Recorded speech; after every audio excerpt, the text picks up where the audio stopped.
George Washington Carver.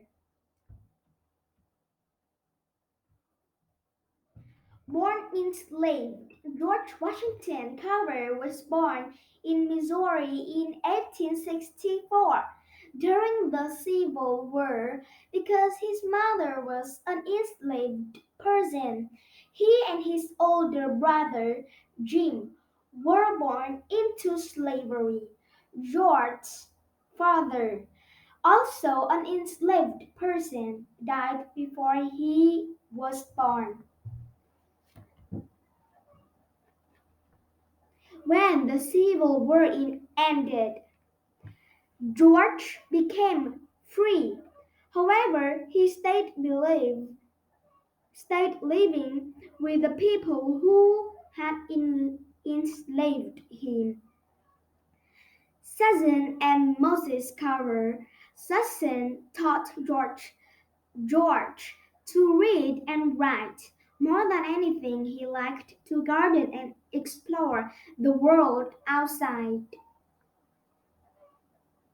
Learning on his own, George taught himself about plants and animals. He wanted to go to school to learn more. In many places, though, schools were segregated. Black and white students could not enter the same schools. George could not go to the school nearby because he was black. When he was 12, he left the Carver home to go to another school. A year later he left for Kansas. When George finished high school in Kansas, he tried to go to college there. Once Once he arrived, though, the college told him he had to leave. It did not allow black students. He didn't give up, though instead to he went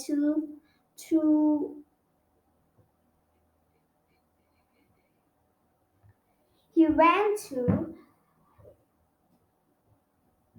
Iowa, Iowa, Iowa State Agricultural College.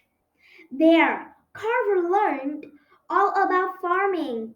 He was the first black student to finish and the first to become professor at his college. In 1896, Carver moved to Alabama.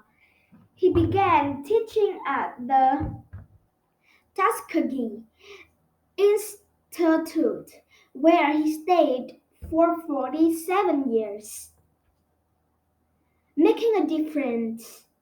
In 1896, Carver went to Alabama to help the farmers there. Their cotton crops were smaller every year, so the farmers faced more and more problems.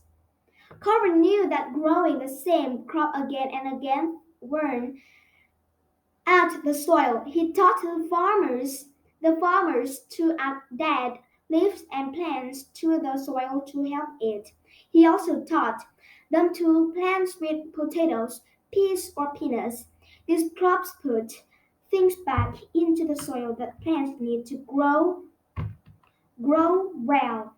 Farmers needed a way to sell these new crops. Carver invented more than 100 ways to use sweet potatoes and 300 ways to use peanuts. New uses, new uses meant new product. New product meant new items for farmers to sell. Carver invented up to 300 uses for the peanut. Pavement, grease, medicines, peanut coffee, peanut mayonnaise, peanut flour, peanut milk, shoe polish, bleach, sandpaper, and more.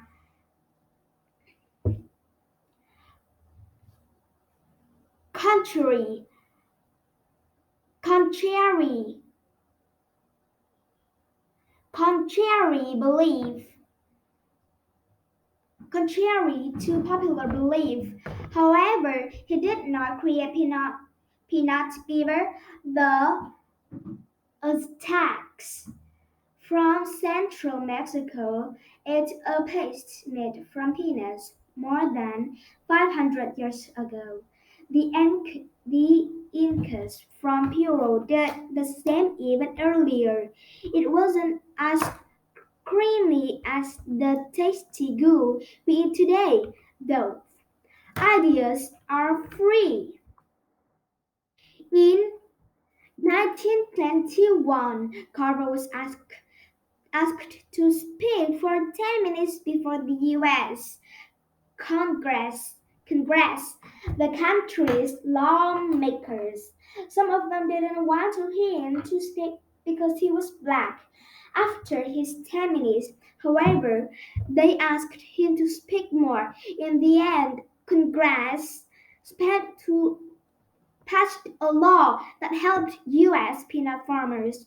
The law made other countries pay more money to sell goods, such as peanuts, in the United States.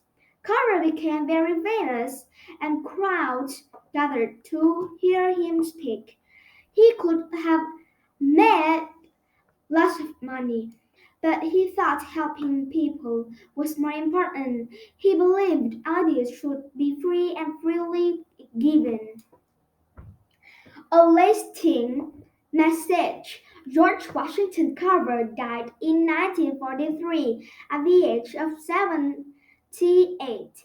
He believed that people should treat each other with respect. In time, he won the respect of the whole country. Carver is remembered for his important work long after his death.